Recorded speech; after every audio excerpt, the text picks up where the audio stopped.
Friends, Dr. Rakesh Singh from KSIS Academy Patna welcomes you all. आज हम लोग test 5 section B यानी कि बिहार स्पेशल पे डिस्कशन करेंगे। क्वेश्चन नंबर 28 से लेके क्वेश्चन नंबर 50 तक।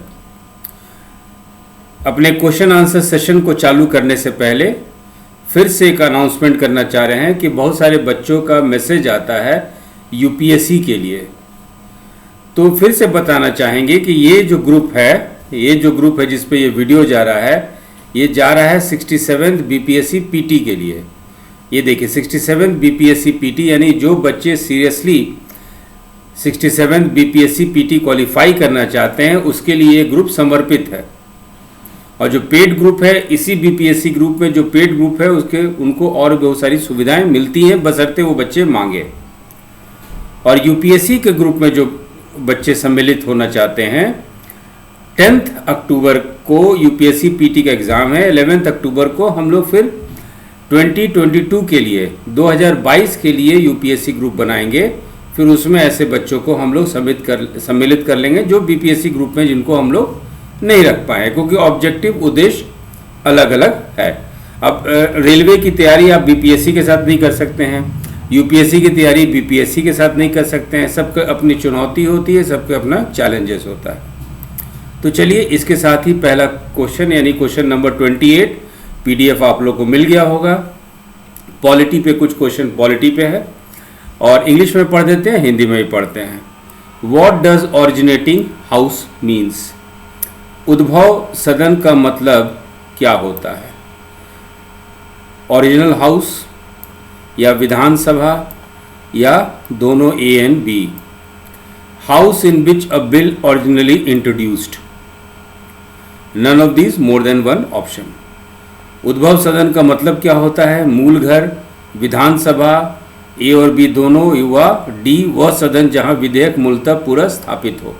देखिए ये पॉलिटी पे क्वेश्चन है। यदि यही चीज संसद के बारे में पूछा जाए तो ओरिजिनेटिंग हाउस या उद्भव सदन का मतलब होता है जहाँ पे बिल पेश होता है, जहाँ पे पहली बार किसी विधेयक को रखा जाता है कि ताकि लोकसभा राज्यसभा से पारित होके वो कानून बन सके। तो संसद के केस में यदि लोकसभा में पहली बार विधेयक आता है, if the bill comes firstly इन लोकसभा, तब वो ओरिजिनेटिंग हाउस हो गया उस बिल के लिए।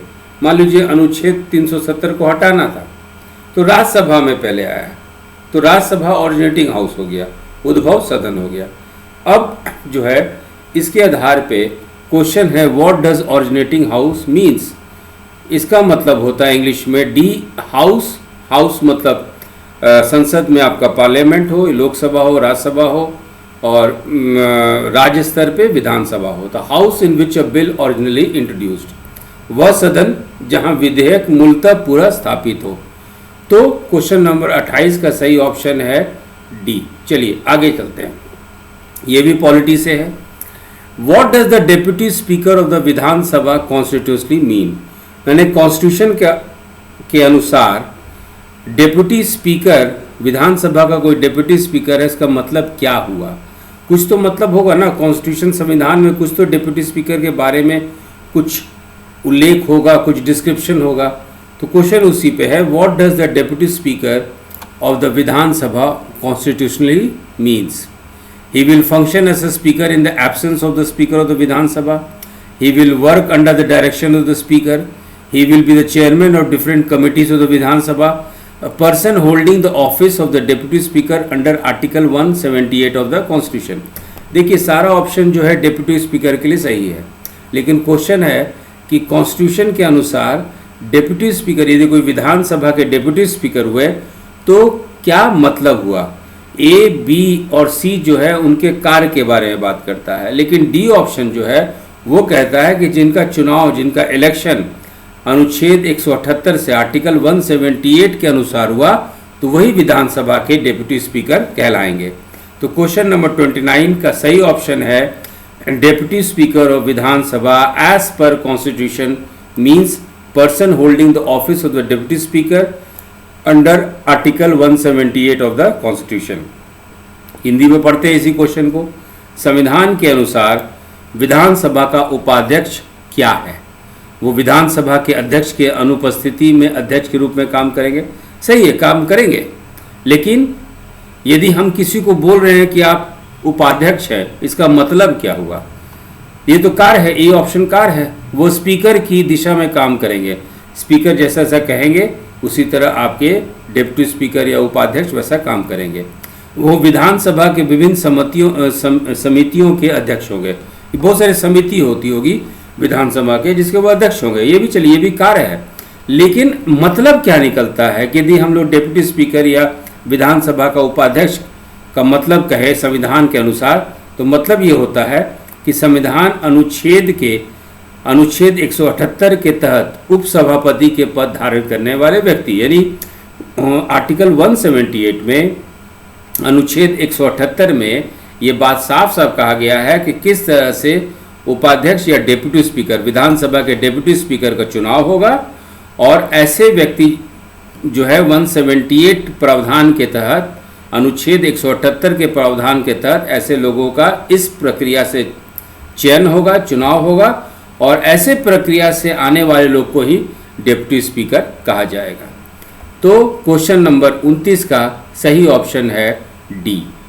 Question number 30, what is meant by clear days? ये पॉलिटी है, Bihar polity. What is meant by clear days? Hindi में पढ़ते हैं। क्लियर डेज को हिंदी में बोलते हैं पूरे दिन का मतलब क्या होता है? पूरा दिन, है ना? तो ऑप्शन है सनी डे यानी धूप वाला दिन, या संडे, हॉलीडे, या Sunday and holiday but does not include the day of receipt of a notice by the secretary. पूरे दिन का क्या मतलब है? Sunny day. रविवार, छुट्टियां, रविवार या छुट्टियां, लेकिन सचिव की सूचना की प्राप्ति का दिन शामिल नहीं है। देखिए, क्लियर डे या पूरे दिन का अर्थ होता है कि विधानसभा में कंप्लीट हॉलीडे, पूरे छुट्टी। तो संडे को आपके यहाँ छुट्टी होता है, या मान लीजिए ईद के दिन छुट्टी हुआ, या मान लीजिए दशहरा के दिन छुट्टी हुआ, तो उसको बोला जाएगा क्लियर डे या पूरा दिन। लेकिन मान लीजिए संडे को सामान्यतः विधानसभा की कोई कार्य नहीं होता है, लेकिन किसी कारणवश वहाँ पे विधानसभा के सचिव आ जाते हैं, सेक्रेटरी आ जाते हैं, या कुछ लिखित दे देते हैं, या कहीं से कुछ लिखित चिट्ठी है उसको रिसीव कर लेते हैं, तो वो सनी डे के परिभाषा से बाहर निकल जाएगा। इसीलिए क्लियर डे का मतलब होता है संडे या holiday, but does not include the day of receipt of a notice by the secretary. मान लीजिए किसी हॉलीडे के दिन विधानसभा के सचिव जो कोई चिट्ठी पकड़ लिए, रिसीव कर लिए, तो वो सनी डे, क्लियर डे नहीं होगा। तो पूरे दिन का क्या मतलब है?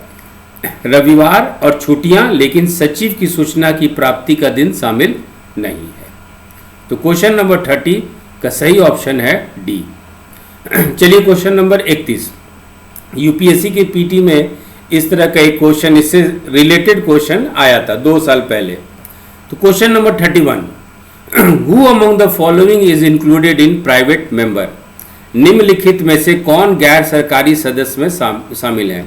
देखिए, प्राइवेट मेंबर का मतलब होता है, या गैर सरकारी सदस्य का मतलब होता है कि खास करके हम लोग विधानसभा में बात कर रहे हैं कि विधानसभा में सारे एमएलए होते हैं, और उन एमएलए में हो सकता है कि कुछ लोग मंत्री होंगे, मंत्रिमंडल में होंगे, कुछ लोग किसी समिति के अध्यक्ष होंगे या किसी समिति के सदस्य होंगे।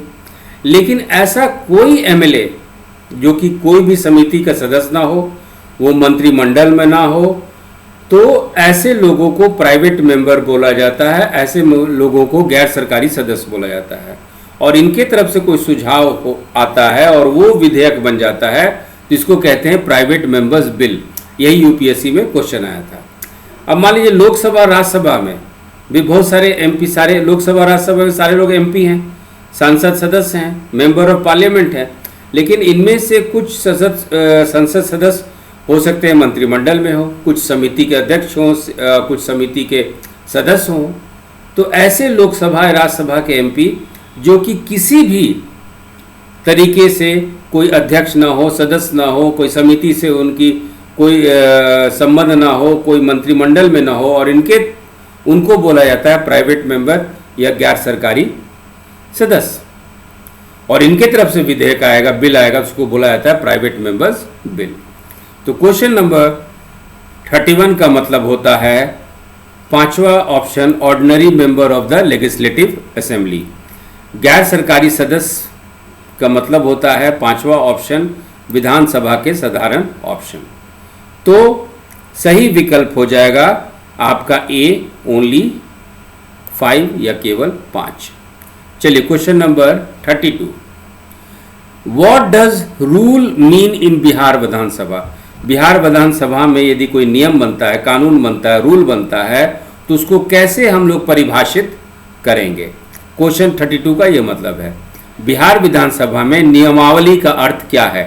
बिहार विधानसभा अपने कार्य करने के लिए नियम बनाती है, रूल्स बनाती है।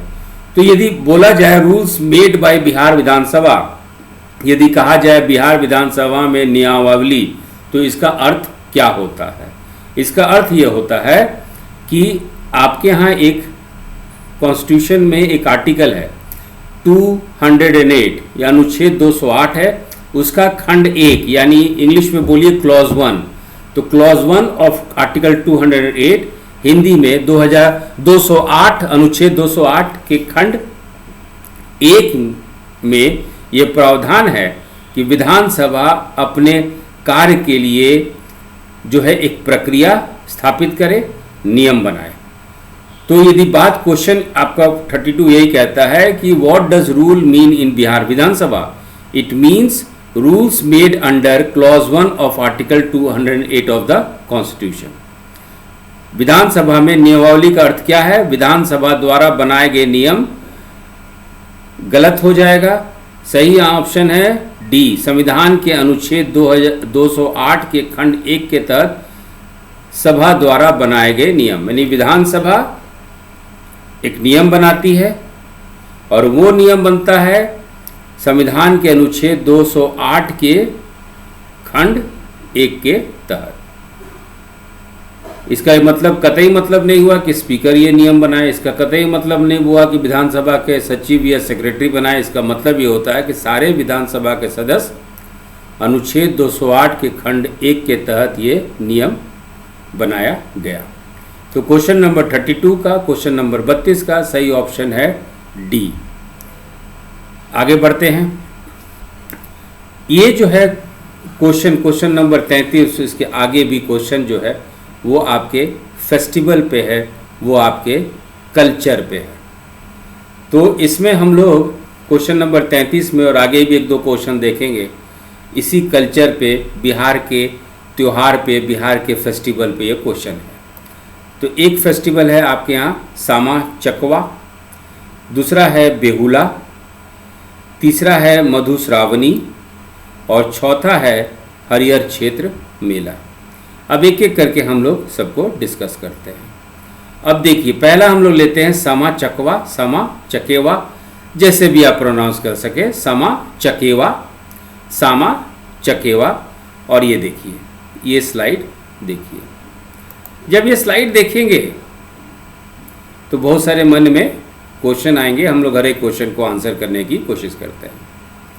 एक त्यौहार है और 2021 की यदि बात करें, 2021 के बिहार के 2021 के कैलेंडर का, तो ये त्यौहार जो है बिहार में गुरुवार को 11 नवंबर को शुरू हो रहा है, 2021 की बात कर रहे हैं, और इसका समापन शुक्रवार को यानी 19 नवंबर को हो रहा है। ये जो त्यौहार है सामा चकेवा, ये प्रत्येक वर्ष एवरी ईयर हिंदी कैलेंडर के अनुसार आपका कार्तिक माह है, और कार्तिक माह में शुक्ल पक्ष है ना, शुक्ल पक्ष में सप्तमी दिन आता है, तो सप्तमी से पूर्णमासी तक ये त्यौहार चलता है। तो प्रत्येक वर्ष कार्तिक माह में शुक्ल पक्ष के सप्तमी से पूर्णमासी तक ये त्यौहार चलता है। अब चलिए जरा त्यौहार के बारे में हम लोग जानें। हिंदू कैलेंडर भूल जाइए, आप उसको ऐसे देखिए। हर एक साल सर्दियों के मौसम में भारत में जब सर्दी पड़ती है तो हिमालय में और ज़्यादा ठंड पड़ती होगी। तो क्या होता है कि birds from Himalayas migrate to this region of Bihar. तो हिमालय के बहुत सारे पंछी जो है प्रवास करते हैं बिहार की ओर। तो आप देखेंगे एकाएक नवंबर महीने में जो है आपका आसमान बहुत रंगीन हो जाता है, हर एक तरीके के रंग बिरंगे जो है पंछी दिखाई देते हैं। ये जो समा चकवा है, ये त्यौहार मनाया जाता है मिथिला में। याद रखिएगा, मिथिलांचल में ये त्यौहार मनाया जाता है। और मिथिलांचल में ये त्यौहार भाई बहन के संबंध को दर्शाता है। This festival is a celebration of brother sister relationship.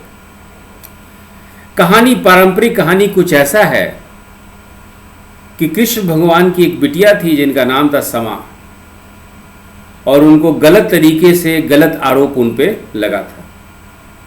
लेकिन कृष्ण भगवान बहुत रुष्ट हो गए, नाराज हो गए और उनको श्राप दे दिए, और श्राप देने से उनकी बिटिया जो समा थी वो चिड़िया में बदल गई। इसके कारण चकेवा का, जो उनके भाई थे चकेवा, उनका बलिदान की कहानी इसमें बताई जाती है। और चकेवा, उनके भाई का अपने बहन के प्रति प्यार को दिखाया जाता है, और अपने प्यार और बलिदान के कारण समा जो है फिर से वो मानव आकृति में आ जाती है। बिहार में बहुत मुख्य एक त्यौहार है, फेस्टिवल है, जिसको हम लोग छठ पूजा कहते हैं। तो जिस दिन छठ पूजा होता है उस दिन के रात से इसकी पूजा चालू हो जाती है, और कार्तिक महीने के 7वां दिन आप कहिए कि ये चालू होता है। और जब अंतिम दिन होता है तो समा चकवा, जो चिड़ियों का एक रूप दिया गया है, तो उनका विदाई भी होता है। और विदाई इसी ऐसे होता है कि अगले साल आप फिर इस धरती पे हमारे पास पधारे। तो ये है समा चकवा। अब हम लोग बात करते हैं दूसरा त्यौहार, जिसको हम लोग बिहुला बोलते हैं, या सती बेहुला बोलते हैं, या बिहुला बोलते हैं, या बहुला बोलते हैं। तो ये स्लाइड देखिए आप, यहाँ पे एक देवी माँ का मूर्ति दिखाई देगा, वो मनसा देवी हैं। चलिए हम लोग बात करते हैं बेहुला पे। तो सती बेहुला या बिहुला या बहुला, ये जो बेहुला जो त्यौहार है, इसकी मुख्य जो पात्र है उनका नाम बेहुला है, और उनके हस्बैंड का नाम, उनके पति का नाम है लखंदर, या कभी कभी इनको लखिंदर भी सुनेंगे, लक्षिंदर भी सुनेंगे, या लक्ष्मिंदर भी सुनेंगे। तो ये पति पत्नी के प्रेम को ये त्यौहार दर्शाता है। और इसका चित्रण कहाँ पे है? आप प्राचीन भारतीय इतिहास में पढ़ेंगे कि 6ठी शताब्दी ईसा पूर्व में, 6th सेंचुरी BC में 16 जनपद में से एक जनपद था अंग। अंग यानी बिहार का भागलपुर और मुंगेर जिला का क्षेत्र। और इसकी अंग जिला और अंग जो जनपद था, इसकी राजधानी थी चंपा। चंपा भागलपुर में एक जगह है नाथनगर, तो वही नाथनगर को ही पुराने प्राचीन काल में चंपा का नाम दिया जाता था। तो अंग देश यानी भागलपुर मुंगेर पे की पृष्ठभूमि पे यह त्यौहार है। और महाभारत के समय भी अंग के बारे में आपको उल्लेख मिलेगा, क्योंकि हम लोग जानते हैं कि राजा कर्ण जो है, ऐसा माना जाता था कि अंग के राजा कर्ण हुआ करते थे।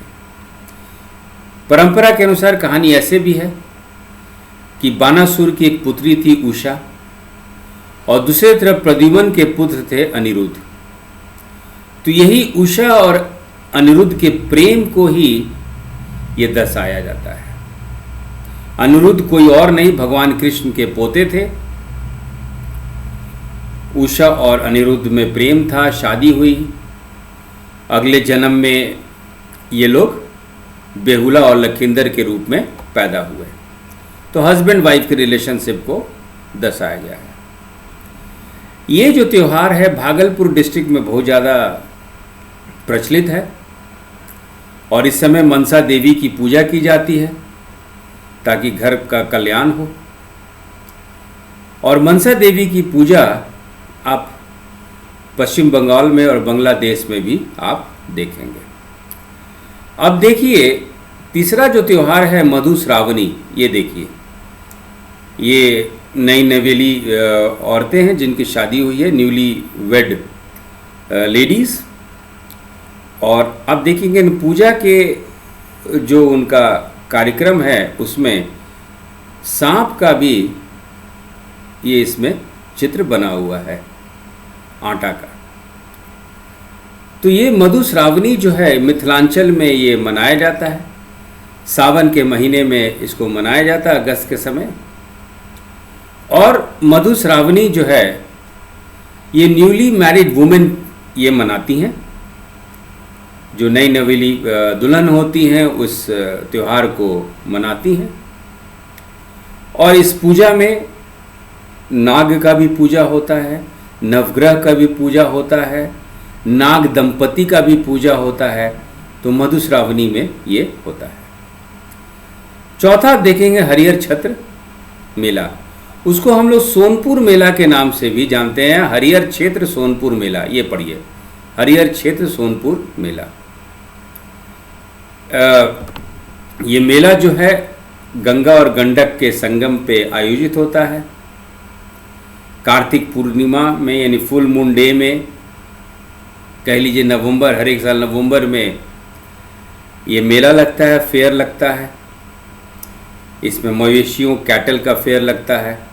लेकिन अभी तक हम लोग यही जानते थे कि कैटल का फेयर लगता था, मवेशी का फेयर लगता है, मेला लगता है। लेकिन आपको यहाँ पे एलिफेंट, हाथी का भी मिलेंगे, चिड़ियाएँ मिल जाएंगी, ऊँट भी मिल जाएंगी। तो ये सब मेजर अट्रैक्शंस है इस फेयर का। तो चलिए इसी के आधार पे अब हम लोग क्वेश्चन को अटेम्प्ट करते हैं। Question number 33, festival of Bihar, Bihar का त्यौहार और जगह। समा चकवा, समा चकवा जैसा कि हम लोग बात किए थे, ये मिथिलांचल और तेराई क्षेत्र में, नेपाल के आसपास के क्षेत्र में। तो 1 का सही ऑप्शन है ए। बेहुला जो है हम लोग देखे थे कि ये भागलपुर में ये है। तो 2 का सही ऑप्शन है डी यानी भागलपुर। मधुश्रावणी, मधुश्रावणी भी आपका जो है मिथिला क्षेत्र आप कह सकते हैं। तो 3 का सही ऑप्शन है सी, हरिहर क्षेत्र मेला, गंगा और गंडक के संगम पे यानी सोनपुर। सोनपुर जो है गया और गंडक के संगम पे, it is eight the confluence of Ganga and Gandak. तो ऑप्शन नंबर 4 का हरिहर क्षेत्र मेला, हरिहर क्षेत्र मेला को आप बी से मिलाएंगे। तो 33 का सही ऑप्शन है ए। चलिए अपने डिस्कशन के आधार पे हम लोग क्वेश्चन नंबर 34 भी अटेम्प्ट करते हैं। क्वेश्चन नंबर 34 पे चलते हैं हम लोग। बिहार का त्यौहार या फेस्टिवल ऑफ बिहार, त्यौहार मेला का केंद्र, मैंने what is the focus of festival. समा चकवा किसके है? तो ये ब्रदर सिस्टर रिलेशन, भाई बहन का रिश्ता। बेहुला क्या है?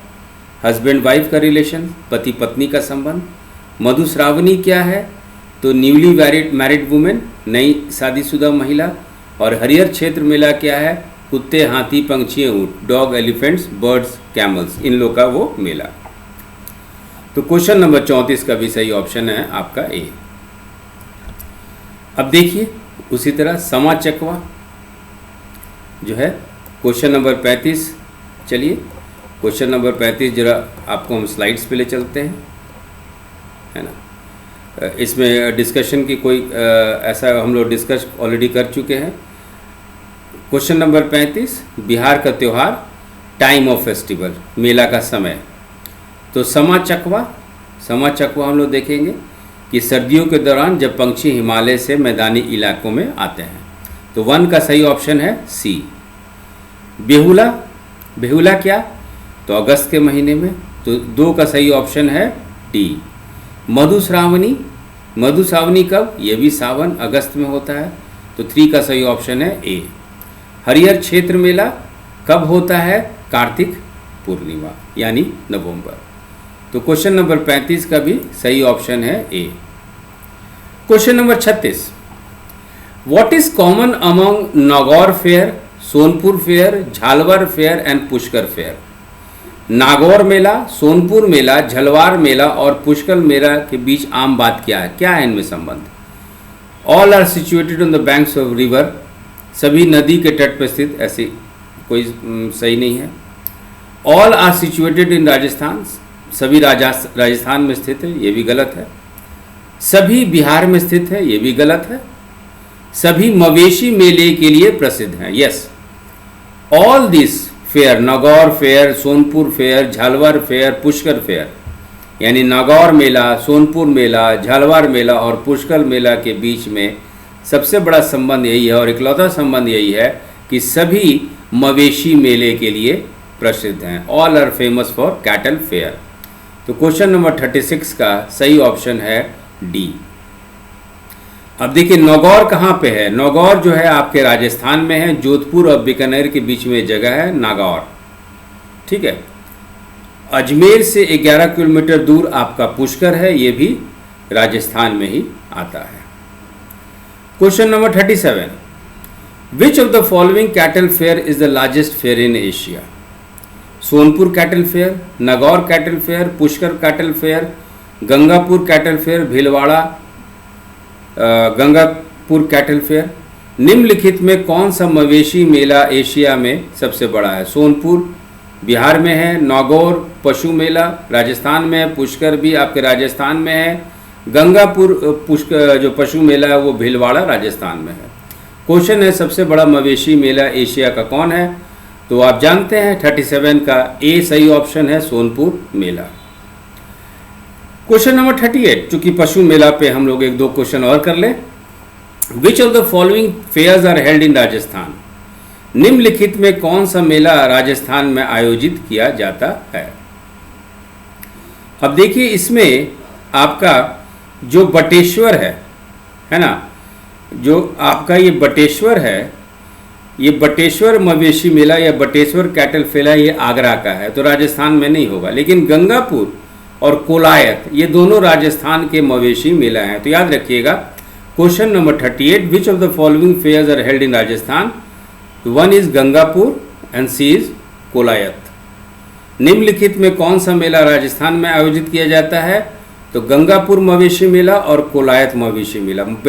जो बेटेश्वर है ये आपका आगरा में है। तो सही ऑप्शन है एक से अधिक विकल्प, 38 का सही ऑप्शन है ई। अब चलते हैं क्वेश्चन नंबर 39। इसमें भी कुछ बातें हैं। कालचक्र फेस्टिवल या कालचक्र महोत्सव, डांस फेस्टिवल या नृत्य महोत्सव, मकर संक्रांति मेला और पितृपक्ष मेला। त्योहार पे ये क्वेश्चन है। और क्वेश्चन नंबर 39, 40 जो है 41 ये सब लगातार है। तो कालचक्र जरा हम लोग डिस्कशन कर ले, फिर हम लोग पीछे क्वेश्चन के चलते हैं। कालचक्र फेस्टिवल जो है ये बोध गया में होता है और बोध गया में बौद्ध धर्म का एक शाखा है वज्रयान बौद्ध। तो वज्रयान बौद्ध से कालचक्र त्योहार जो है ये संबंधित है। और इसमें देखिएगा कालचक्र में कि गौतम बुद्ध के जीवन से और परिनिर्वाण तक इसमें जो है संदेश दिया जाता है। और कालचक्र त्योहार में जो है परिनिर्वाण तक, गौतम बुद्ध के जन्म से लेकर परिनिर्वाण तक गौतम बुद्ध जो भी संदेश देना चाहते हैं इस त्योहार के माध्यम से वो दिया जाता है। एक है राजगीर, दूसरा है राजगीर महोत्सव। देखिए है ना, राजगीर महोत्सव इसलिए मनाया जाता है क्योंकि राजगीर जो है प्राचीन बिहार की राजधानी थी। मगध एम्पायर, जो मगध एम्पायर था बिहार का या मगध साम्राज्य था, उसकी राजधानी जो है आपकी राजगीर रही। इसीलिए यहाँ पे राजगीर फेस्टिवल मनाया जाता है। और इस फेस्टिवल को बौद्ध और जैन धर्म के अनुयायी मनाते हैं और इसका सरकारी स्वरूप भी दिया गया है। यानी कि बिहार गवर्नमेंट की जो टूरिज्म डिपार्टमेंट है, जो आपका पर्यटन विभाग है बिहार सरकार का, वो लोग भी ये राजगीर फेस्टिवल मनाते हैं। और ये अक्टूबर के अंत में ये त्यौहार होता है। ये देखिए, ये है पितृपक्ष मेला। पितृपक्ष मेला यानी कि पूर्वजों का हम लोग पूजा करते हैं, वी वर्शिप आवर एंसेस्टर्स। और गया पे ये स्थित है, गया में। और गया के एक ब्राह्मण होते हैं जिनको मग्गा ब्राह्मण कहते हैं।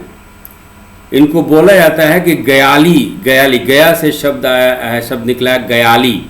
तो गयाली के ये लोग जो हैं डिसेंडेंट्स हैं, या कहिए मग्गा ब्राह्मण के पूर्वज गयाली हैं।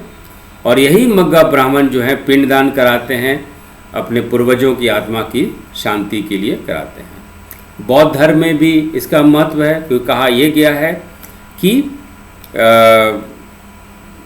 गौतम बुद्ध जो थे पहले इंसान थे जिनके द्वारा पिंडदान दिया गया था। तो पहला गया में पिंडदान, पहला पिंडदान गौतम बुद्ध के द्वारा दिया गया था। और गया जो है ये नाम पड़ा क्योंकि एक असुर हुआ करते थे जिनका नाम था गया। तो उनके असुर से बहुत ज़्यादा देवता डर गए, और देवता डर गए तो उस असुर को बोले कि भैया आप मर जाइए, है ना। तो गया असुर बोले कि ठीक है, कंडीशन यही है कि जो विश्व का सबसे शुद्ध जगह होगा वहीं पे मेरी मौत होनी चाहिए। तो गया में उनका वो अपने मृत्यु अपने आप गया में खुद ही ले लिए, अपना जान ले लिए खुद। और इसी उपलक्ष्य में पिंडदान का ये परंपरा चला आ रहा है। और पितृपक्ष मेला गया में सितंबर के महीने में मनाया जाता है। तो चलिए इसी के आधार पे हम लोग क्वेश्चन नंबर 39 करते हैं। निम्नलिखित को मिलाएं, बिहार का त्यौहार और जगह। तो कालचक्र महोत्सव जो है आपका बोधगया में मनाया जाता है, 1 का डी ऑप्शन। नृत्य महोत्सव, नृत्य महोत्सव जो है ये मगध की राजधानी राजगीर में मनाई जाती है। जो राजगीर फेस्टिवल में एक नृत्य फेस्टिवल बिहार सरकार की तरफ से आयोजित होता है। तो 2 का सही ऑप्शन है ए।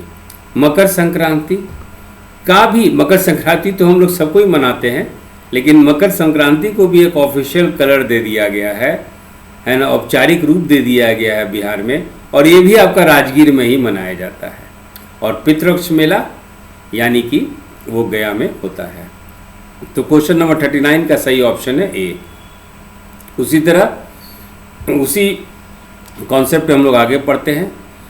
मैच द फॉलोइंग, निम्नलिखित को मिलाएं, बिहार का त्योहार मेला और मेला का केंद्र। कालचक्र महोत्सव ये वज्रायन बौद्ध धर्म का एक शाखा है, वज्रायन, उससे ये संबंधित है। तो 1 का है सी। डांस फेस्टिवल, भारत के लोक नृत्य का प्रचार किया जाता है, बिहार सरकार औपचारिक रूप से इसको आयोजित करती है। मकर संक्रांति जो है वो है आपका उत्तरायण, है ना, कि सूरज जो है उत्तर की ओर, मतलब नॉर्दर्न हेमिस्फीयर की ओर जाती है। तो कॉमेंसमेंट ऑफ उत्तरायण, उत्तरायण की शुरुआत। तो 3 का सही ऑप्शन है बी। पितृपक्ष मेला, पितृपक्ष मेला जो है ये वैदिक श्राद्ध समारोह है, वैदिक श्राद्ध सेरेमनी है। तो क्वेश्चन नंबर 40 का भी सही ऑप्शन है ए। अब क्वेश्चन नंबर 41 जो है, ये जो बिहार का त्यौहार हम लोग डिस्कस किए, इसके टाइम के बारे में, कब ये आयोजित होता है। तो कालचक्र महोत्सव जो है ये आपका जनवरी में, सामान्यतः जनवरी में होता है। तो 1 का है बी। नृत्य महोत्सव जो है ये अक्टूबर में होता है। मकर संक्रांति है, जैसा कि हम लोग जानते हैं, माघ के महीने में होता है। और पितृपक्ष जो है ये आपके सितंबर में होता है। तो 41 का भी सही ऑप्शन है आपका A. Question number 42, Jharkhand Bihar से कब पृथक हुआ। तो 15 नवंबर 2000। Jharkhand was separated from Bihar in 2000, November 15, 2000। तो 42 का सही ऑप्शन है ए। अब देखिए, याद रखिएगा कि 22 मार्च 1912 को, 22 मार्च 1912 बिहार और उड़ीसा बंगाल प्रेसिडेंसी से अलग हो गया। और 1 अप्रैल 1936 को, 1 अप्रैल 1936 को बिहार से उड़ीसा अलग हो गया। और 15 नवंबर 2000 को झारखंड बिहार से अलग हो गया। ठीक है। तो क्वेश्चन नंबर 42 का सही ऑप्शन है ए। क्वेश्चन नंबर 43, बिहार और उड़ीसा का विभाजन कब हुआ? तो हुआ 1 अप्रैल 1936। तो 43 का सही ऑप्शन है बी। 44 बिहार सोशलिस्ट पार्टी के संस्थापक कौन थे? तो इसमें आप 44 का ए कर लीजिए, Jayaprakash Narayan. Who was the founder of Bihar socialist party? Jayaprakash Narayan. लेकिन हमने कॉपी पेन रख लीजिए, कुछ महत्वपूर्ण बात है। जो समाजवाद सोशलिज्म का जो मुख्य विचारक भारत में रहे हैं वो थे आपके पंडित जवाहरलाल नेहरू, हमारे पहले प्रधानमंत्री, तथा सुभाष चंद्र बोस। तो जवाहरलाल नेहरू तथा सुभाष चंद्र बोस। बिहार में जो समाजवादी पार्टी या सोशलिस्ट पार्टी आप कहते हैं, इसके संस्थापक में जयप्रकाश नारायण तो हैं, एक और नाम याद रखिएगा, फूलन प्रसाद वर्मा। फूलन प्रसाद वर्मा और जयप्रकाश नारायण मिलकर बिहार सोशलिस्ट पार्टी के संस्थापक थे। क्वेश्चन नंबर 45 बिहार के प्रमुख समाचार पत्र बिहारी के संपादक कौन थे? Who was the editor of Bihar leading newspaper Bihari? तो सही ऑप्शन है Babu Maheshwar Prasad. Babu Maheshwar Prasad, he was the editor of Bihari. तो 45 का सही ऑप्शन है आपका सी। तो एक समाचार पत्र है बिहारी, एक न्यूज़पेपर है बिहारी जिसके एडिटर हैं महेश्वर प्रसाद। ठीक है, लेकिन इसके अलावा एक और डिस्कशन पॉइंट याद रखिएगा। बिहार स्टेट का, बिहार राज्य का पहला साप्ताहिक समाचार पत्र, first weekly newspaper was Bihar बंधु। इस पॉइंट को अलग से याद रखिएगा। बिहार बंधु बिहार का पहला साप्ताहिक समाचार पत्र था जो कि 1872 में 1872 में बिहार शरीफ से निकला था। और इस समाचार पत्र के, इस न्यूज़पेपर के कोऑर्डिनेटर संचालक थे मदन मोहन भट्ट। मदन मोहन भट्ट। और इसके एडिटर थे, संपादक थे हसन अली। मेरे ख्याल से क्लियर हो गया। चलिए अब हम लोग क्वेश्चन नंबर 46 पे चलते हैं। क्वेश्चन नंबर 46 बिहार में किस स्थान पे भारतीय राष्ट्रीय कांग्रेस का 1922 का अधिवेशन हुआ? हरिपुरा, रामगढ़, गया, Patna. The 1922 session of the Indian national Congress was held in which place? तो सही ऑप्शन है गया। तो 1922 का कांग्रेस का अधिवेशन गया में हुआ। तो 46 का सही ऑप्शन है सी यानी गया। लेकिन इस पे 2 मिनट सुन लीजिए। वर्ष 1922 कांग्रेस अधिवेशन गया। Congress session was held at गया। इसके अध्यक्ष थे, प्रेसिडेंट थे सी आर दास। और इस अधिवेशन में मुद्दा ये हुआ कि हम लोग कांग्रेस की एक गुट ये कही कि इलेक्शन में पार्टिसिपेट करेंगे ताकि असेंबली में जाके ब्रिटिशर्स के विरुद्ध अपना कार्य करें। और कांग्रेस का दूसरा गुट ये था कि नहीं, हम लोग इलेक्शन को बॉयकॉट करेंगे। तो इसी अधिवेशन में कांग्रेस जो है 2 गुट में बट गई। और इसी अधिवेशन का रिजल्ट हुआ कि भारत में स्वराज पार्टी की स्थापना हुई। The Swaraj party was established and it was established on 1 January 1923।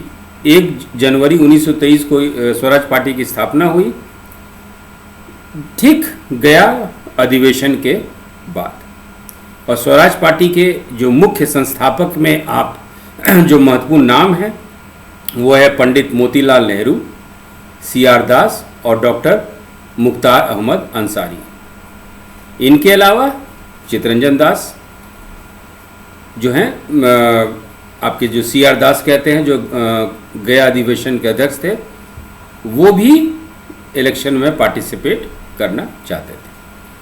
Question number 47 बहुत आसान है। Which district of Bihar is known as litchi kingdom? Bihar के किस जिले को लीची किंगडम के नाम से जाना जाता है? सही ऑप्शन है मुजफ्फरपुर। तो 47 का सही ऑप्शन है A. Which of the following district of Bihar does not share border with Nepal? निम्नलिखित में से बिहार का कौन जिला नेपाल के साथ सीमा साझा नहीं करता। तो वो है आपका पूर्णिया। सही आंसर है पूर्णिया। पूर्णिया जो है नेपाल के साथ सटा नहीं है। 48 का सही ऑप्शन है डी। ये देखिए मैप में, ये है जितना भी ये ग्रे या ब्लू पार्ट देख रहे हैं, जितना ये ग्रे पार्ट देख रहे हैं, सब है नेपाल। तो नेपाल के साथ बिहार का कौन कौन डिस्ट्रिक्ट है? पश्चिम चंपारण, वेस्ट चंपारण, पूर्वी चंपारण, ईस्ट चंपारण, सीतामढ़ी, मधुबनी, सुपौल, अररिया और किशनगंज। लेकिन पूर्णिया देखिए, पूर्णिया ये रहा। पूर्णिया अपने ईस्ट में पश्चिम बंगाल से सटा हुआ है, और पूर्णिया के नॉर्थ में है अररिया, उत्तर में अररिया, पश्चिम में है मधेपुरा और दक्षिण में है कटिहार। क्वेश्चन नंबर 49, हम लोग सोनपुर मेला पे अभी थोड़ा देर पहले डिस्कस किए थे। The famous Sonpur cattle fair of Bihar is organised at the confluence of which two rivers. Bihar का प्रसिद्ध सोनपुर मवेशी मेला किस दो नदियों के संगम पर आयोजित किया जाता है?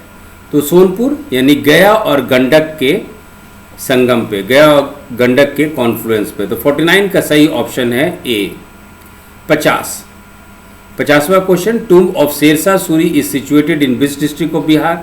शेरशाह सूरी का मकबरा बिहार के किस जिले में स्थित है?